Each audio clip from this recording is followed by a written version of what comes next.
C'est en 361, au bord tranquille de la rivière Clain, que saint Martin, ancien soldat devenu moine, pose les fondations de ce qui allait devenir l'une des plus anciennes abbayes d'Occident. Sur des terres offertes par saint Hilaire, évêque de Poitiers, il fonde une modeste communauté d'ermites vivant dans la prière, la solitude et la simplicité. Ce lieu ne prendra le nom de Ligugé que plus tard, grâce à Grégoire de Tours.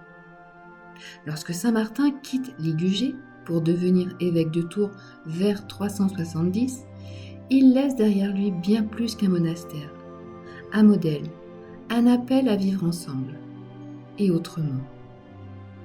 Le site devient un centre spirituel majeur, bien que soumis aux secousses du temps.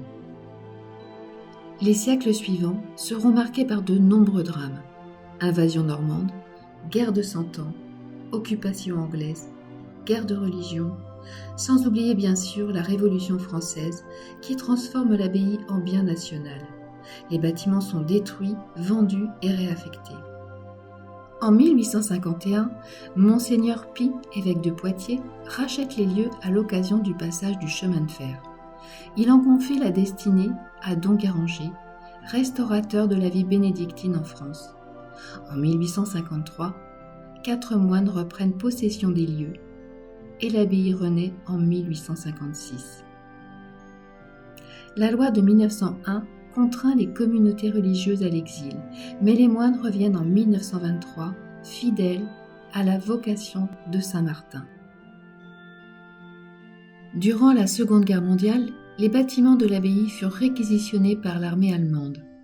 Les moines participèrent activement à la résistance locale au sein du réseau Renard de Poitiers. En 1942, Robert Schumann trouva refuge à Ligugé grâce aux moines qui assurèrent son passage en zone libre.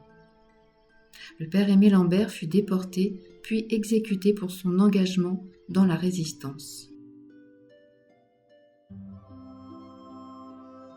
En 1948, le père abbé Dombasset reçut la Légion d'honneur pour ses services à la France. Après la guerre, l'abbaye installe un atelier d'émaillerie d'art, collaborant avec des artistes tels que Georges Braque et Marc Chagall. Aujourd'hui, les bénédictins perpétuent également la tradition pâtissière en partageant avec les carmélites de Niort la recette du scofa, vendue à la boutique du monastère et dans les commerces locaux. L'abbaye de Ligugé reste un lieu vivant, où le temps prend son temps, où l'on sent battre la profondeur d'une tradition, dans une paix que les siècles n'ont pas réussi à éteindre. Attenante à l'abbaye, l'ancienne église témoigne de l'histoire millénaire du monastère. Son architecture a été remaniée au XIXe siècle, mais elle conserve plusieurs éléments romans, notamment dans sa nef et son chevet. Elle reste aujourd'hui accessible aux visiteurs.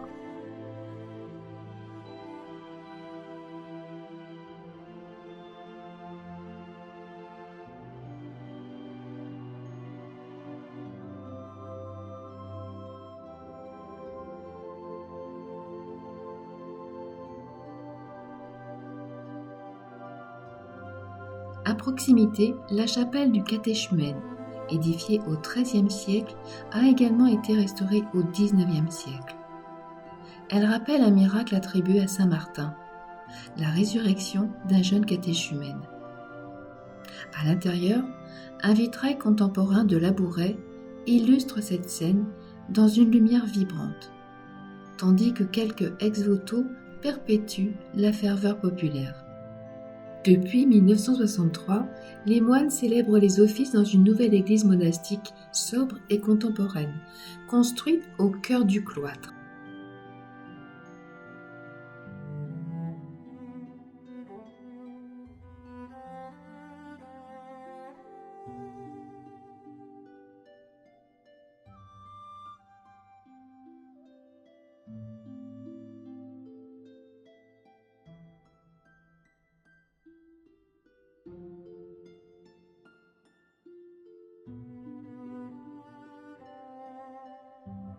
À mon arrivée, j'ai découvert un lieu chargé d'histoire et de calme. Ma chambre sobre offrait un espace intime suffisant pour l'essentiel, où j'ai pu trouver un refuge apaisant durant ces 15 jours. Dès la première semaine, des rencontres riches et sincères se sont tissées. Les repas ont été des moments précieux de partage. Quant aux frères, discrets mais attentifs, veillaient à notre bien-être, offrant un cadre de sérénité et de respect.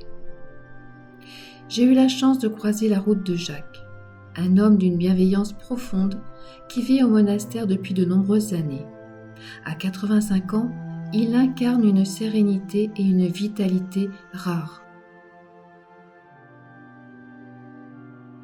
Chargé du potager, il mène une vie simple et apaisée, pleinement heureux d'habiter ce lieu empreint de spiritualité. Chaque matin, j'ai désherbé la terre avec patience et soin. Travailler la terre n'est pas seulement une tâche, c'est un véritable moment de ressourcement, un temps suspendu où l'on contemple humblement le cycle de la vie qui s'écrit sous nos mains. Chaque matin, avant de rejoindre le potager, je prenais le temps d'un petit bonjour à mes 2 compagnons à 4 pattes, 2 cochons hyper bavards. Sans oublier bien sûr les poules en liberté, curieuses et malicieuses. Des instants simples, précieux, au cœur de cette nature vivante et joyeuse.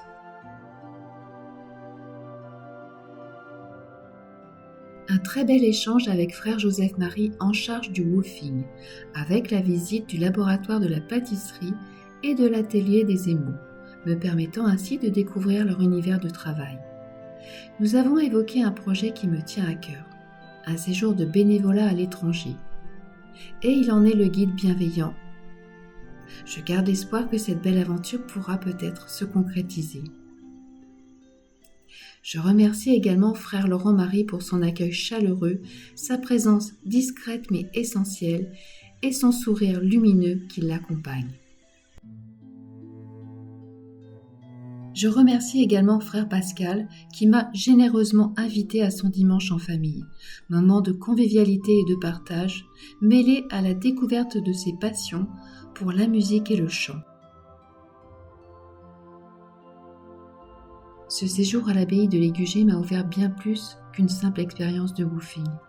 Il m'a révélé la richesse des rencontres authentiques et profondément humaines. Dans la quiétude de ce lieu, j'ai redécouvert une autre manière d'être, plus simple, plus vraie, plus intérieure. Ce temps passé ici me conforte dans l'idée que la beauté réside dans la simplicité du quotidien, dans le don de soi, dans l'attention portée à l'autre. Alors, si l'occasion se présente, laissez-vous porter par la douceur de l'abbaye de Légugé. Offrez un peu de votre temps et vous repartirez le cœur plus riche, nourri d'une paix et d'une humanité que l'on croyait parfois perdue.